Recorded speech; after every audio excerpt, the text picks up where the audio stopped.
Reasoning এর যে কটা প্রবলেম তোমাদের করাবো প্রতিটা প্রবলেমই কিন্তু তোমাদের এক্সামে আসার মতো। তোমরা যে যে কোনো কম্পিটিটিভ এক্সামেরই প্রিপারেশন নাও না কেন, রিজনিং এর প্রবলেম কিন্তু এই টাইপেরই জেনারেলি আসে।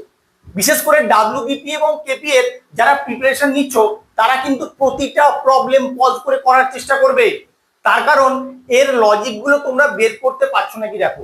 যদি পারো তাহলে বুঝতে পারবে প্রিপারেশন তোমাদের ঠিকঠাক জায়গায় আছে। যদি না পারো তখন তোমরা একটু দেখে নেবে ভিডিওটা যে কিভাবে আমি লজিকটা অ্যাপ্লাই করছি। আজকে আমি রিজনিং এর প্র্যাকটিস সেট ডাব্লিউবিপি এবং কেপি এর 11 করাবো। ফার্স্ট প্রবলেমটা দেখো, মিসিং নাম্বার থেকে দেওয়া আছে 2 আর 4 থেকে তোমাকে 20 বানাতে হবে। কি করে বানাবে?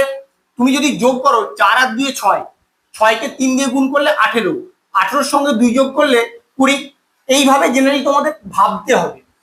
9 আর 3 যোগ করলে 9 আর 3 12, 12কে 3 দিয়ে গুণ করলে 36। তাহলে ওখান থেকে তুমি সহজে 90 আনতে পারবে না। তাহলে এই লজিকে তোমার বেরোবে না। তোমরা কি কিভাবে অ্যাপ্রোচ করতে পারো সেটা আগে শিখে নিতে হবে। এটা যেভাবে পাচ্ছ সেই লজিকেই যদি এখানের সংখ্যাটা আসতো তাহলে ওই লজিকটাই তোমার এখানে সেট হতো। তাহলে এটা তোমার হচ্ছে না যখন, তাহলে অন্যরকম ভাবে ভাবতে হবে। তুমি গুণ করে দেখো, 2কে 4 দিয়ে গুণ করলে 2 4 8, 8কে 2 দিয়ে গুণ করলে 8 2 16, 16 সঙ্গে 4 যোগ করলে 20 হয়।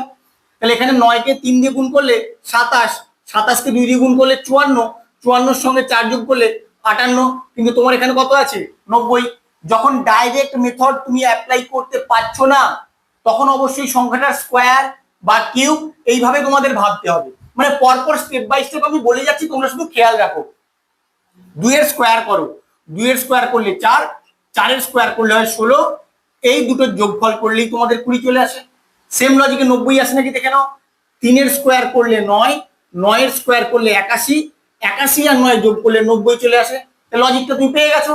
এবার কোশ্চেন মার্কে অ্যান্সারটা ইজি বেরিয়ে যাবে। 1 এর স্কোয়ার করলে 1, 7 এর স্কোয়ার করলে 49, এদের যোগফল 50 হবে। কত নম্বর অপশনে আছে দেখো? অপশন সি হবে তোমার এখানে কারেক্ট অ্যান্সার।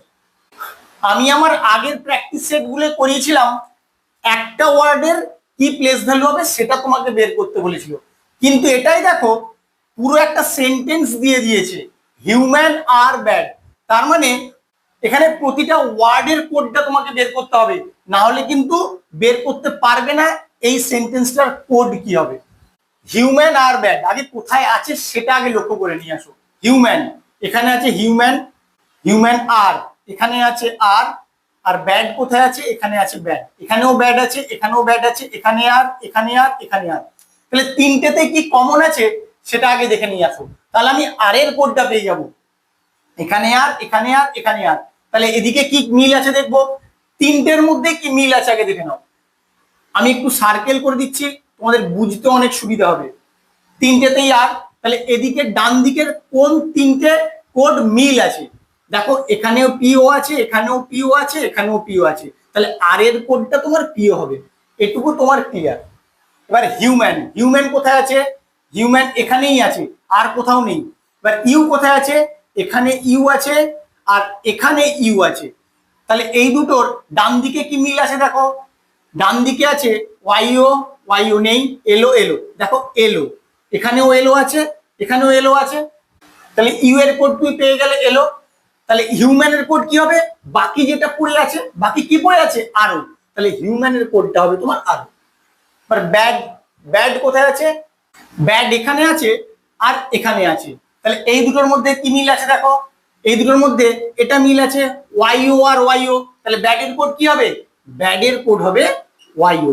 ব্যাস তুমি পেয়ে গেলে আরো পিও ওয়াইও। আর কোথায় আছে দেখে নাও, আরো পিও ওয়াইও। এবার একটা জিনিস খেয়াল রাখতে হবে, তোমার হয়তো একই অর্ডারে নাও থাকতে পারে। তোমার হয়তো এটা আগে থাকতে পারে, এটা লাস্টে থাকতে পারে, এটা কখনো আগে থাকতে পারে। মানে আরো পিও ওয়াইও থাকলেই কিন্তু সেটা তোমার অ্যান্সার হবে। এই জিনিসটা তোমাদের খেয়াল রাখতে হবে। আরো পিও ওয়াইও এখানে নেই, আরো পিও ওয়াইও এখানে নেই, দেখো আরো পিও ওয়াইও এখানে আছে। তাহলে এটাই তোমার কারেক্ট অ্যান্সার হবে। এইভাবে কিন্তু তোমরা সলভ করবে। কোডিং ডিকোডিং থেকে প্রবলেমটা তোমার দেওয়া আছে। এই যে অ্যালফাবেট গুলো দেওয়া আছে এর ঠিক নিচে নিচে এই অ্যালফাবেট গুলো আগে লিখে নাও। তুমি প্রথমে প্লেস ভ্যালু লিখতে যাবে না। যদি সব সময় প্লেস ভ্যালু লিখে হয়ে যায় তাহলে ভালো, কিন্তু সব সময় সেটা হবে না। কেন বলছি সেটা এই উদাহরণটা দেখলেই বুঝতে পারবে। তাহলে আগে লিখে নাও D F O S B U. N থেকে ডি হয়েছে, অনেকটা মাইনাস করতে হবে। ই থেকে এফ হয়েছে, এক যোগ করলেই হবে। সি থেকে ও আবার অনেকটা বেশি যোগ করতে হবে। তাহলে এখান থেকে কিছু খুঁজে পাচ্ছ নাকি একটু লক্ষ্য করো দেখি।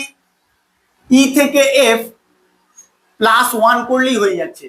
আবার দেখো সি থেকে যদি ডি হয় এখানেও +1 করলে হয়ে যাবে। এন থেকেও এখানেও +1 করলে হয়ে যাচ্ছে। এই তিনটে পেয়ার থেকে দেখো এই তিনটে পেয়ার আসছে নাকি, আর থেকে এস, টি থেকে ইউ, এ থেকে বি। তাহলে +1 করে করে এইরকম ভাবে কিন্তু তোমার অ্যালফাবেট গুলো লেখা আছে। এইটা কিন্তু তোমাদেরকে দেখে বুঝতে হবে, যত প্র্যাকটিস করবে এই আইডিয়া গুলো তোমাদের মধ্যে গ্রো হয়ে যাবে। তাহলে এখানে কি হবে, সি থেকে প্রথমে ডি হবে, এ থেকে এখানে বি হবে, আর আর থেকে এস হবে। দেখো এস বিডি কোথায় শুরু আছে, দেখো এস বিডি এটাই নেই, হবে না। এস বিডি এটাই আছে, এস বিডি এটাও আছে, এটাই নেই। এর পরের অ্যালফাবেট গুলো বের করলেই তোমার অ্যান্সারটা চলে আসবে। টি থেকে ইউ, ই থেকে এফ, আর পি থেকে কিউ। তাহলে ইউ এফ কিউ, এবার দেখো ইউ এফ কিউ এখানেই আছে, এখানে নেই, তাহলে এটাই তোমার কারেক্ট অ্যান্সার হবে। এইভাবেও কিন্তু তোমাদের সলভ করতে হবে, শুধু খেয়াল রাখো আমি কি লজিক দিয়ে সলভটা করছি। 4 নম্বর প্রবলেমটা তোমরা স্টার মেরে রাখবে, কারণ সবাই এর অ্যান্সারটা ভুল করে দিয়েছে। কোথায় ভুল করে আর কেন ভুল করে সেটাও তোমাদের বলবো। তাহলে আসো দেখে নিই কি দেওয়া আছে। Which one is different from the other three. তাহলে তিনটের মধ্যে কোনো না কোনো ভাবে মিল আছে, আর একটা যেটা আলাদা সেটা তোমাকে বের করতে হবে। তাহলে আসো দেখে নেই। তোমরা দেখে কি করো, তোমরা F consonant, K consonant, I vowel, W হচ্ছে কনসোনেন্ট, আইটাকে তোমরা কারেক্ট অ্যান্সার করে দিয়ে আসো, কিন্তু পরীক্ষায় শূন্য পাও। কেন পাও সেটা তোমাদের খেয়াল রাখতে হবে। এই লেভেলে এসে কখনোই তোমাদের শুধু ভাওয়েল আর কনসোনেন্ট দিয়ে সিঙ্গেল অ্যালফাবেট গুলো দেবে না, যে কোনটা কারেক্ট হবে বা কোনটা ডিফারেন্ট হবে সেটা বের করতে কখনোই দেবে না। তোমরা ওই কনসেপ্টে একদম যাবে না যখন সিঙ্গেল অ্যালফাবেট দেওয়া থাকবে। অনেক বড় কখনো অ্যালফাবেট সিরিজ থাকলে সেটা আলাদা ব্যাপার, কিন্তু এখানে কিন্তু এই কনসেপ্টে একদম হবে না। কি করবে তুমি এইভাবে ভাববে, এফটা করতে কতগুলো স্ট্রেট লাইন লেগেছে, একটা, দুটো, তিনটে।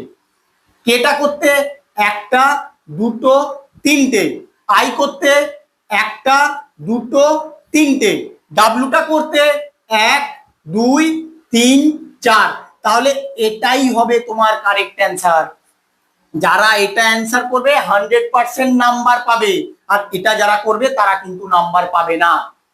5 নম্বর প্রবলেমটা কি দিয়েছে দেখো। একটা ডাইসের বিভিন্ন ফেসের যে নাম্বারগুলো সেটা তোমাকে বলে দিয়েছে। এবার এই নাম্বারগুলো যদি ফোল্ড করে একটা ডাইস তৈরি করা হয়, এই যে 4টে অপশন দেওয়া আছে তার মধ্যে কোন অপশনটার মতো ডাইসটা দেখতে হবে সেটা তোমাদেরকে বের করতে হবে। তার জন্য কি করতে হবে, তোমাদেরকে প্রতিটা নাম্বারের অপোজিটে কি হয় সেটা বের করতে হবে। তুমি কিভাবে বের করবে আমি আগে শিখিয়েছি, আবার একবার বলে দিচ্ছি, একবার দেখলেই তোমরা বুঝতে পারবে। এখানে 1 নম্বর নাম দেবে, 1, 2, 3। 3 কোথায় শেষ হচ্ছে, এখানে গিয়ে অর্থাৎ 2-এ গিয়ে, তাহলে 6-এর অপোজিটে থাকবে 2। আবার এখানে 1 নম্বর নাম দেবে 5-এ, 1, 2, 3। 3 কোথায় শেষ হচ্ছে, 3-এ। 5-এর অপোজিটে থাকবে 3, তাহলে 1-এর অপোজিটে বাকি কে থাকলো, 4। ব্যাস এইগুলো যখন বের করতে পারলে বাকিটা কিছুই নেই একদম। কারণ যে সংখ্যাটার অপোজিটে যে হয়, কখনো কি সেই দুটো ফেস একসঙ্গে দেখা যায়, কখনোই দেখা যায় না। তোমাকে এবার ওইভাবে বের করতে হবে কোনটা তোমার এখানে অ্যান্সার হবে। 6, 2 যদি কোনো ডাইসে 6 আর 2 একসঙ্গে দেখা যায়, তাহলে সেই ডাইসটা তোমার ফর্ম করা যাবে না এখান থেকে। তাহলে আসো দেখে নিই। দেখো এখানে 6, 2 একসঙ্গে দেখা যাচ্ছে, তাহলে এই অপশনটা তোমার হবে না। আর কোনোটায় 6, 2 আছে নাকি দেখে নাও। এখানে 6, 2 নেই, এখানেও 6, 2 নেই, এখানেও 6, 2 নেই। এরপরে কি 5, 3, কোথাও 5, 3 একসঙ্গে দেখা যাচ্ছে নাকি দেখো, এখানে নেই। দেখো এখানে 5, 3 একসঙ্গে দেখা যাচ্ছে, তাহলে এই অপশনটাও তোমার হবে না। এখানে 5, 3 নেই। এবার 1, 4, এখানে 1, 4 দেখা যাচ্ছে না, এখানে 1, 4 একসঙ্গে দেখা যাচ্ছে, তাহলে এটাও হবে না। একমাত্র এটাই তোমার কারেক্ট অ্যান্সার হবে। এইভাবে কিন্তু তোমাদের সলভ করতে হবে ডাইসের প্রবলেমগুলো। 9 থেকে 89 তুমি কি করে বানাবে, 9 স্কোয়ার করে দেবে। 9 স্কোয়ার করলে কত হয়, 81। এবার 81-র সঙ্গে যদি 8 যোগ করা হয় তাহলে তোমার 89 হয়ে যায়। একই রকম ভাবে 8 এর স্কোয়ার করে দেবে, 8 এর স্কোয়ার করলে 64, 64 সঙ্গে 8 যোগ করলে 72 হবে আমার এখানে অ্যান্সার। কিন্তু অপশানে কি কোথাও 72 আছে? নেই। তখন কি করবে? তখন অন্য রকম ভাবে তোমাদেরকে ভাবতে হবে। তখন এই যে 8টা অন্য কোন লজিকে আনা যায় কিনা সেটা খেয়াল করতে হবে। 9 এর স্কোয়ার করে যে সংখ্যাটা পেয়েছো তার ডিজিট দুটোর যদি গুণফল বের করো তাহলেও কিন্তু তোমার 8 হয়। তাহলে এখানে কত যোগ হবে? 8 যোগ হবে না। 8 এর স্কোয়ার করে যা পেয়েছো 64, 64 যে ডিজিট দুটো আছে তাদের যদি গুণফল বের করো কত হবে? 6 4 24, বা 24 64 সঙ্গে যোগ করো কত হয়? 4 আর 4 8, 6 আর 2 8, 88। এবার অপশনের দিকে তাকাও, দেখো অপশন বি তে তোমার 88 আছে। এভাবেও কিন্তু তোমাদের চিন্তা ভাবনা করতে হবে। আমার ভিডিওটা কেমন লাগলো তোমরা অবশ্যই কমেন্ট করে জানিও, বন্ধুদের সঙ্গে বেশি বেশি করে শেয়ার করো। আর প্রতিটা প্রবলেম কিন্তু তোমরা পজ করে করার চেষ্টা করবে আর বুঝতে পারবে তোমাদের প্রিপারেশনটা কোন লেভেলে কমপ্লিট হয়েছে। আর এরকম আরো প্র্যাকটিস সেট পাওয়ার জন্য প্লিজ আমার চ্যানেলটাকে সাবস্ক্রাইব করো। Thank you.